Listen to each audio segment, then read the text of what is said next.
Okay, so last time you guys saw this, I think it was still in a plastic training pot. It probably looked like not a lot, so maybe I'll explain how I kind of grew it first. So I had my first main trunk here, and I noticed it had one really long root off to one side, and traditionally I was like, oh, I don't like that, I'm going to chop it off. But I decided to keep it, so I grew it in a custom pot, which I kind of made out of like several of these baskets. Yeah. So I just had the tree completely off to the left, and then a lot of basically horizontal space for it to grow. And then on the other side, I planted a cutting. So that was last year, and then last year I designed the rock feature and planted it on a rock. This is a dead moss ball. Okay. Wow. So these are all 2-foot rocks again. So this is your root bridge across here. Yeah. So spanning the 2 stones. So this is the main root down here, the first big one. That is really thickening up. And then I envision these kind of being like the handrails. Yeah. And then I have some of this hanging moss, which looks nice even by itself, but it's there to kind of encourage radial or aerial roots. Yeah. But you can see plants never really do what you want them to do. Everywhere. Yeah, so it's this is one of, and you've probably heard me say this a bunch of times, but this Ficus natalensis is the most vigorous ficus I've ever dealt with. Yeah. All 3 of my really big ones, and I'll show you the next one, which we worked on a while before, all started from a pencil thin whip, and which was this one. So this trunk grew from something thinner than this to this in 3 or 4 years. Wow. Amazing, eh? Yeah, and you can see, look, it's the second tree is just as thick, and that's a cutting from this one, maybe up here. Wow. But what I really wanted was roots growing from the bridge. Yeah. So you can see I trained them basically across and sat them into this. Yeah. So this side has, that's why this tree is so much vigorous, because it basically has 2 root balls. Yeah. It has this one, and then this one's kind of sharing it. Twice the soil volume. Yeah, right? so this one will also be the naturally smaller one, and it's a great kind of pairing, I think. Oh yeah, it looks great. And one of the branches you can see here, I kind of weaved it back and through, so it has a branch. Oh yeah, here. yeah. So I'm hoping if I expose this and give this more light, because basically what I've deduced from this is basically it's going to put aerial roots from where it's growing the strongest. Right. So you can see here all these aerial roots are coming from the really strong crown. Yeah. Right here. So if I want aerial roots to grow on the bridge, I basically have to let this grow and get really vigorous. Which will be tough because as you can see, it's kind of shaded. It's in the bridge part. Wow. But this is again really over pruned. This is ready for a trim, to say the least. Yeah. It's been trimmed and wired a couple times, so it has nice branch placement. I found if you want the aerial roots, you got to let the top grow wild, don't you? Yeah, and it really promotes the aerial roots to form. Yeah, like these have grown this season, and I'm gonna keep some of them. They're nice, and maybe I can try to train one down kind of thing, like a waterfall of a root. Cool. But yeah, very very vigorous, growing really well. Really, this is just a boot tray, a dollar store boot tray. Yeah, doubled up, right? Yeah, for sure. Doubled up. And you can see how, and I'm learning and stuff, but there's a tile here. Oh yeah. And basically these rocks are just foamed on, but you can see some of them are a little loose. Okay. So I'm gonna, next time I repot it, I'm gonna redo this with cement. Okay. Or something more permanent. Yeah, yeah.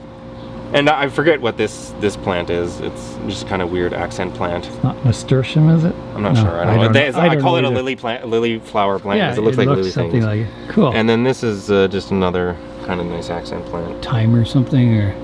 It's a creeping some sort of thing. Okay, yeah. I thought there was some here, but it maybe dried off and died.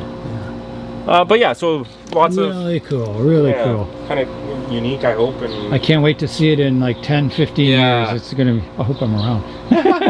You will be. For sure. Yeah, that's cool, Hunter. That's really cool.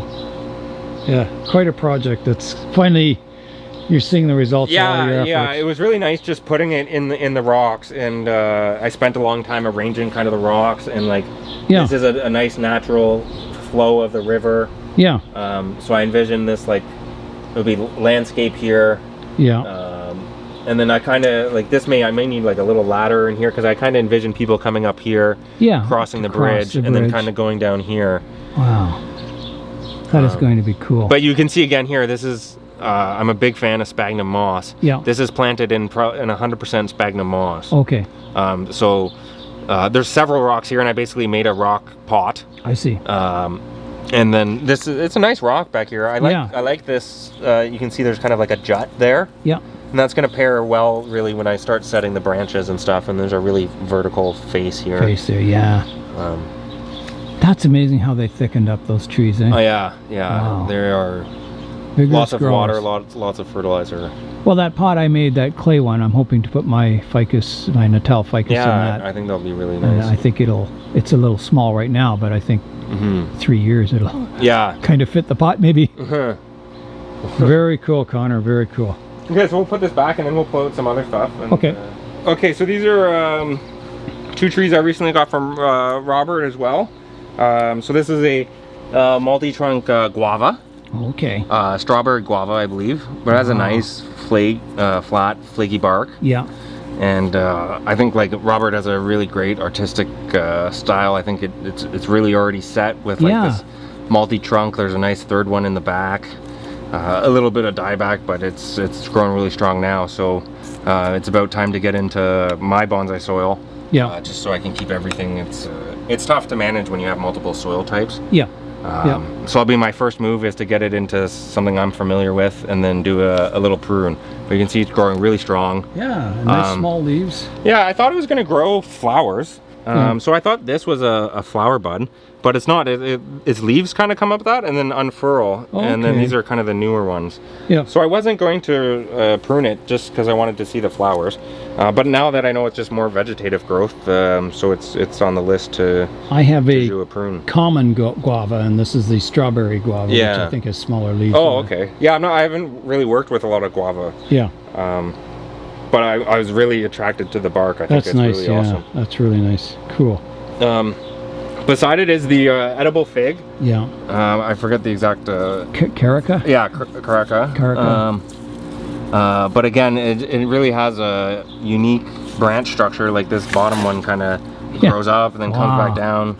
It's old looking. Yeah, and exactly a really old tree. Get that gray bark on it. Yeah, so all the branches are kind of already set there. Yeah. And it's just been growing very, very strong. This thing looks really nice right when the new foliage is coming out. Yeah. Because again, it's kind of one of those weird ficus that like you can't really show in leaf because it's very, very big. And they lose their leaves over the winter, don't they? Yes, yeah. There's the cat up on the fence there. Kitty! What are you doing up there? Crazy cat?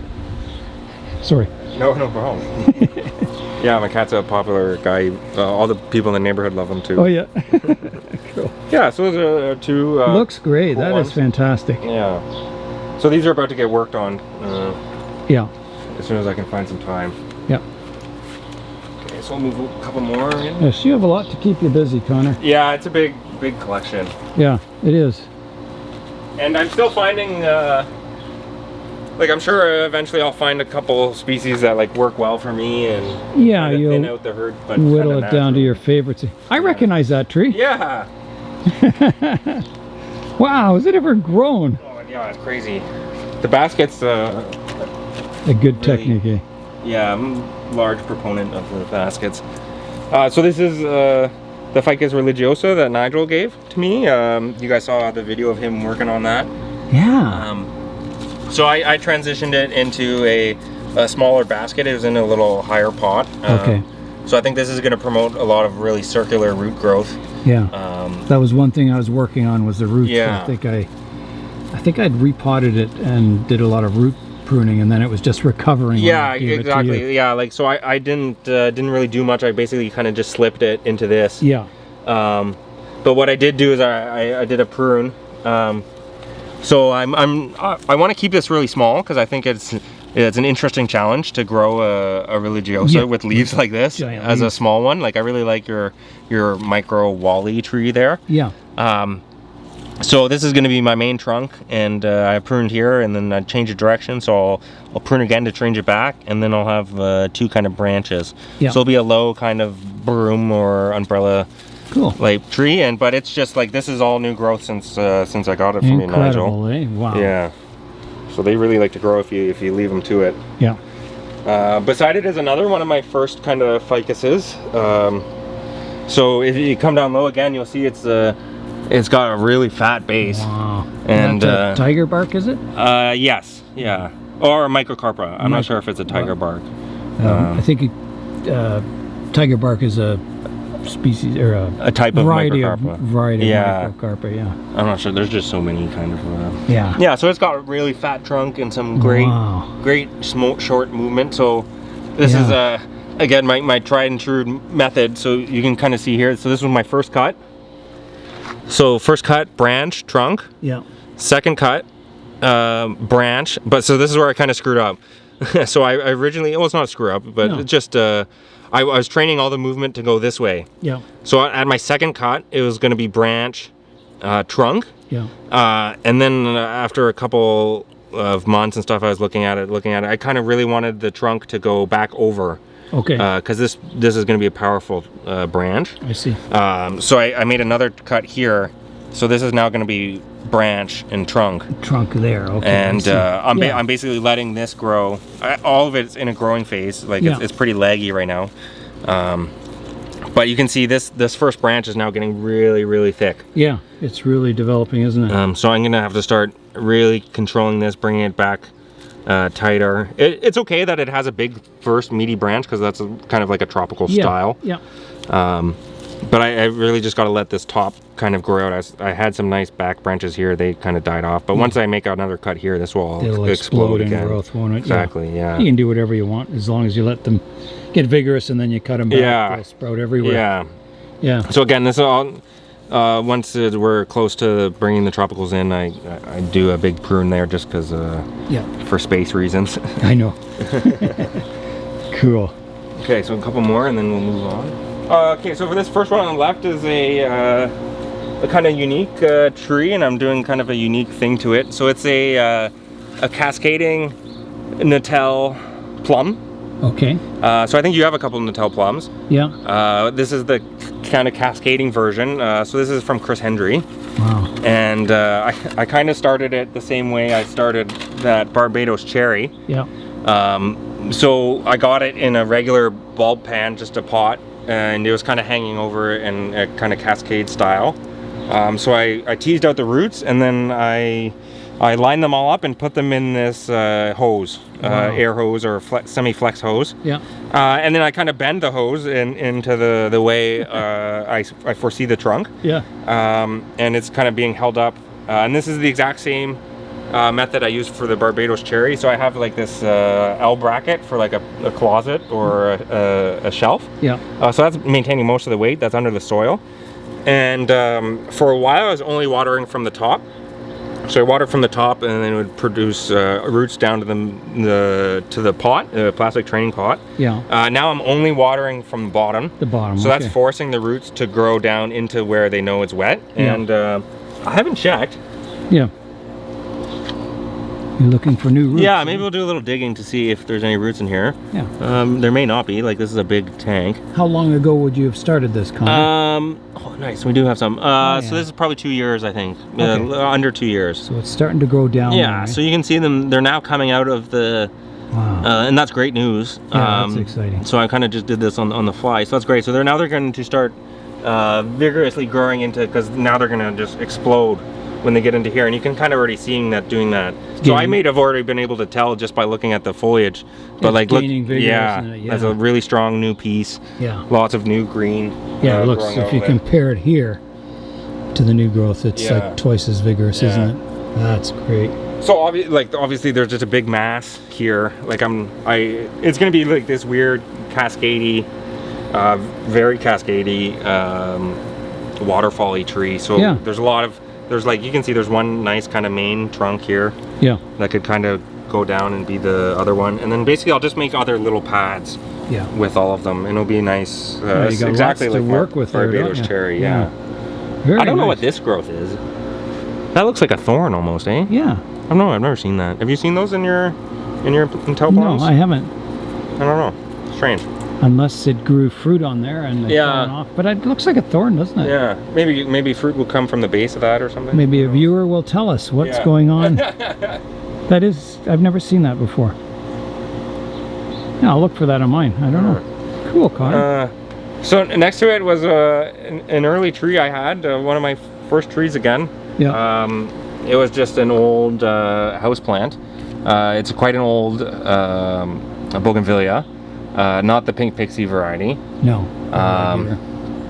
But I really liked it. It was had this kind of strong trunk and this very unique, weird kind of base. Almost like a python or something. Yeah, exactly. And when I got it, it had this curvy piece of deadwood, and I know it's not going to hang around forever, but I like it. Yeah. While it's on. And it had this other branch that I was training as a really nice cascade branch. Yeah. So I was kind of frame everything in this loop and then bring it down. I see. So I have one branch here, which was going to be like right in the frame, and then you can see the apex was right here. So that was my style. I had one branch, two branch, a back branch, and then this cascade. And unfortunately, it didn't do too well in the winter. I see. So I did lose a lot. I got some dieback, some branch dieback.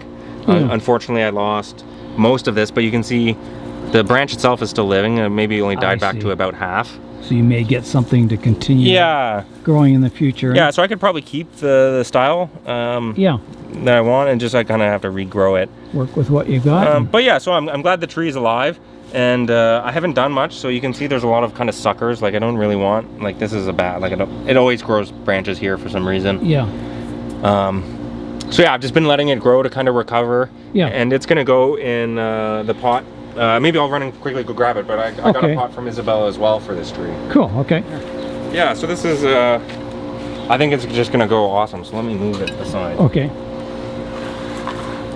Because the main show with these bougainvilleas is obviously their pink flowers. Yeah. And I don't know, this one's not flowering obviously, or just because it's weak, but it's gonna flower on the tips.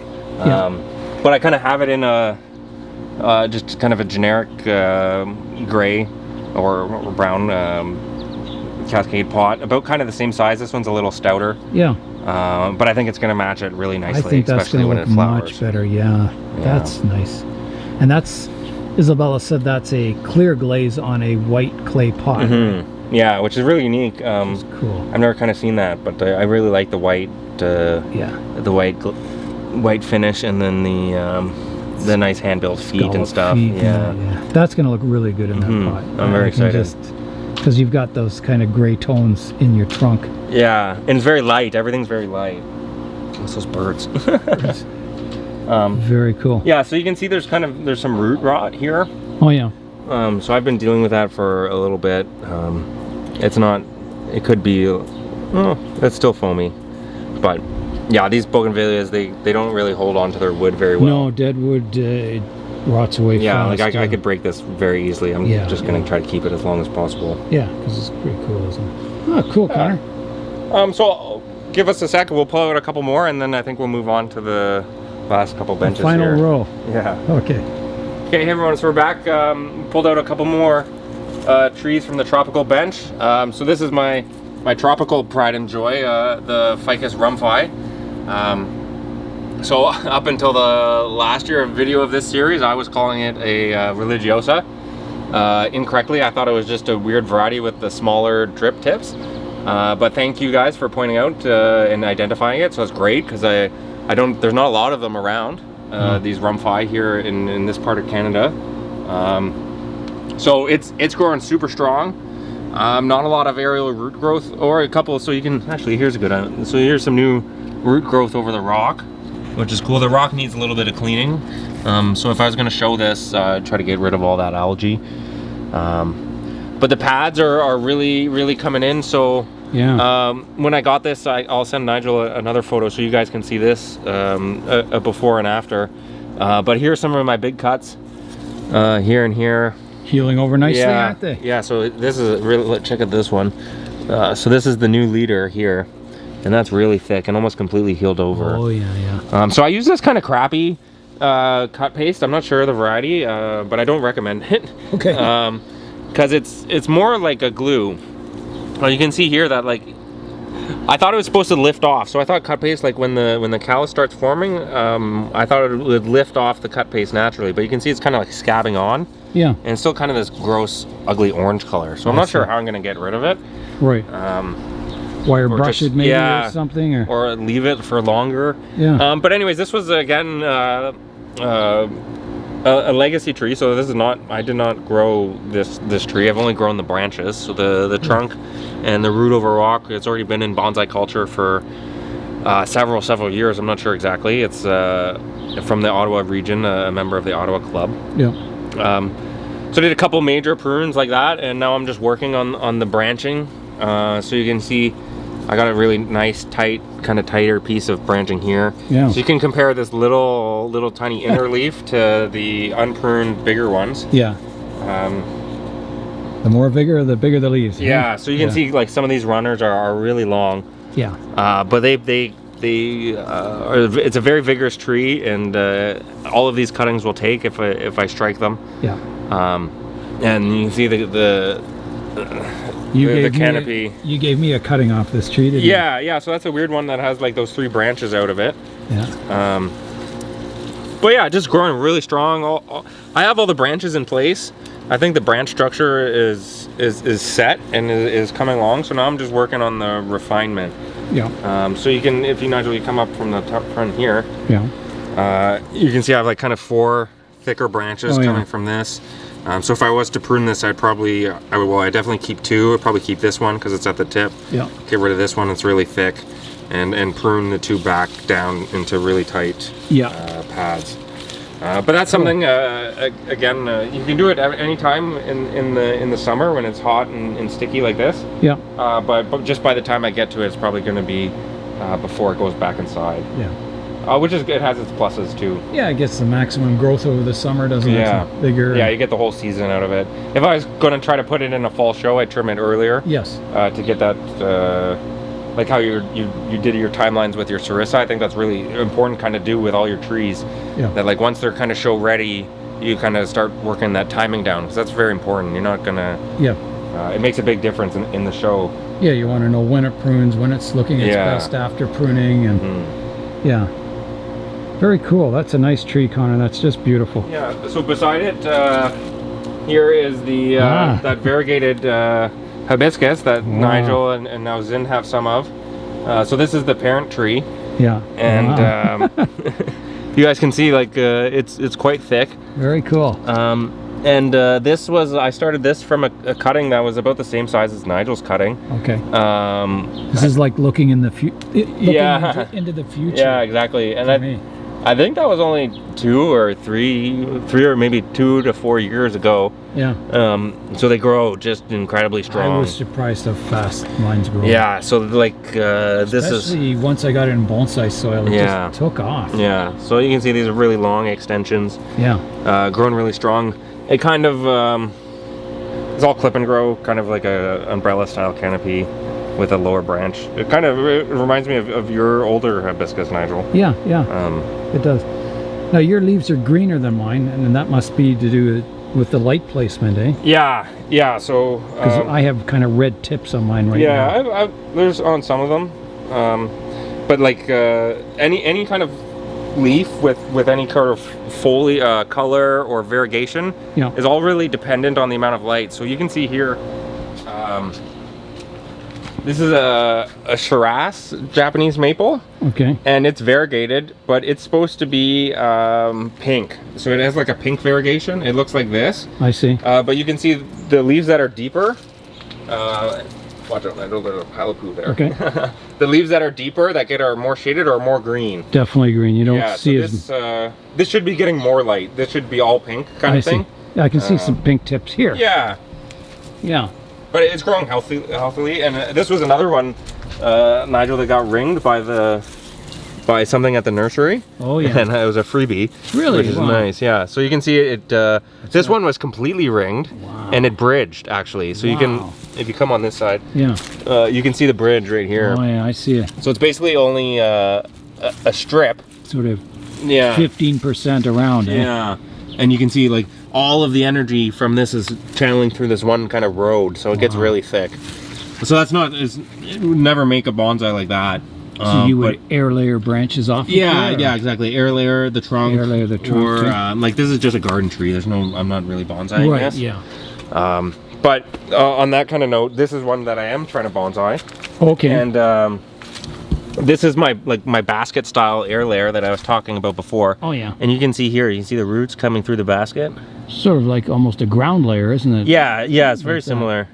Now how do you get the basket? You split the basket in half? Yeah, so I split it down here, and then I make like the top of a soda, like a McDonald's drink, you know, it has the triangles. Yeah. So I can just stick the trunk kind of through that. I see. And this is a unique Japanese maple. It's a pine bark Japanese maple. Yeah. You can see the variety there. Pine bark Japanese Yeah, maple. so they get, I have a more mature one over there that we can see, but they get a really defined bark. Almost like a corky bark. Exactly, yeah, cork bark, that's the exact word. Wow. But these Japanese maples, especially in our area, are almost exclusively grafted. Yeah. And I don't want to take it, maybe we can just kind of look into it. Sneak peek. But you can see here, like, so that's underneath the graft, Yeah. and that's not flaky at all, completely No. different bark type. Yeah. So if I ever like, then that's not really great for bonsai, especially on a bark. So you want the bark to be consistent all the way to the root base. Yeah, yeah. Or like you'll never grow that transition out. It's always going to be there. It'll always be there, yeah. So I kind of risked it. I like, if Nigel pans back, you can see it's I didn't realize it was so large. yeah, it's like an 8-foot tree. Wow. And when I thought about getting it, I either had a couple options. I could do like many smaller air layers, Yeah. or one big one. And you went for it. I rolled the dice and go big or go home kind of thing. Wow. But basically my rationale was for this is I thought that I was, and hopefully I will. So you can see, look at the roots in there, eh?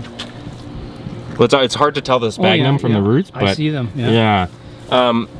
And with air layers, you're basically your goal is to get a 100% radial root base. Yeah. So if you guys can see there, this is the callus layer. Oh yeah. So I'm not 100% radial on this. I'm hoping that, like, I can kind of see here's some really good rootage, here's some. I'm hoping to get a good percentage of the 360-degree radial rooted. Right. And that has a lot to do with like the flow of the hormones, and basically because it all flows through gravity, so basically how perpendicular this is. So if you have a vertical straight tree, yeah, you have a better chance of getting a more radial root base. Whereas if I air layered this, I'd get a root base that's all sticking out on the lowest spot. Yeah, it goes to the lowest point, doesn't it? Yeah. So I tried to go for the big one to get the best chance of rootage, and I think I have that. So this is going to be cut. Well, it's either if I can find a place to house this over the winter, so it needs to kind of go in a heated, unheated garage, something similar like to that. Yeah. I'll leave it on and I'll cut it in spring. And if not, I'm going to have to cut it earlier and do a couple trunk chops to fit it in the outside fridge. I see. Yeah. But yeah, so this, I was it's a cool species, really excited isn't for it? it. Yeah. And it's got keys on it up there. Yeah, it's growing really strong, and I think that's why it's producing like this really great root base. Yeah. That is cool, Connor. Yeah, but I just try to rotate it, especially for that gravity. Yeah. Or so I'm kind of missing. So I'm just looking at it now. I don't have a lot of roots on this side. I see. So I'm just gonna like lean it over a little bit more. So I have this rock here to wedge it. So that's down more. Yeah, and so hopefully like in the next couple weeks more roots will grow this side, because once there's the callus there, roots can form from it. Right. Probably so I'm quite quickly, eh? Yeah, I'm not at a loss yet. Like these grooves, these are all new kind of growth. Yeah. In that I haven't seen. Very cool. Very cool. Here, this is another tree you guys were familiar with. I brought this over to Nigel's last time. Oh yeah. Do you need a hand with that, Connor? No, I think I got it. You got it? Whoa. I'll just pull it out. We'll just do it right here. Okay. So it's still on its wooden frame, and you can see I tried to move this down a little bit. It's still kind of loose and wobbling. Yeah. So I have to do some more work to this. But you can see the roots are really maturing and grabbing the rock really well. Yeah. The roots around the base are growing aerial roots. Wow. So this is the floating rock planting. Right? Yeah. That's cool. Yeah. So this one is completely wedged in now. This is my area of problems, basically. Your Achilles heel. Yeah. So ideally, I should have had You can see there's the one root is here. Yeah. And it doesn't surround this rock. It kind of penetrates through. Okay. So you can see this rock is loose. It's not grabbing the rock. It's rejecting it. I see. Pushing it away as it grows. Yeah, which it will do naturally. But I want this rock up here because it's kind of like the atypical rock. Yeah. So I've done a couple things and it's been none of them have worked. So I think my next task is going to be grafting. Yeah. So at first I wrapped this rock in kind of sphagnum and kind of made like an air layer environment. I see. To try to promote roots. And that didn't work. Basically, I couldn't get anything to kind of grow roots where I wanted it. I see. I don't know if this one's growing any aerial roots yet. Nothing yet. But basically, I grew a bunch of cuttings. Yeah. And over there, eh? Wow. Yeah. So this is perfect. So now I know I'm ready to go. Where do you get a pot like that? So this is from Ray's actually. Wow. So they use these to plant spruce or something with oaks. So anything with like a long tap root. Okay. Yeah. Will grow in this kind of like tall pot. I've never seen a pot like that. Yeah, strange. But basically, I put up some Netalensis cuttings, and just look how thick this one is already. This is probably too thick. This is ridiculous. Wow. So I'm not going to be able to use this one because it's too thick. Yeah. But basically, I'm going to graft roots. I'm going to do a root graft. I'm going to graft aerial roots. So what I'm going to do is I'm just going to drill a hole through the trunk, stick. I'll defoliate, completely defoliate. Yeah. This, except for the main atypical growth. Yeah. And then the same kind of thing that you would do a regular, what's the type of, not an approach graft? No. Thread graft. Thread graft, yes, that's yeah. exactly what I'm doing. I'm thread grafting. Yeah.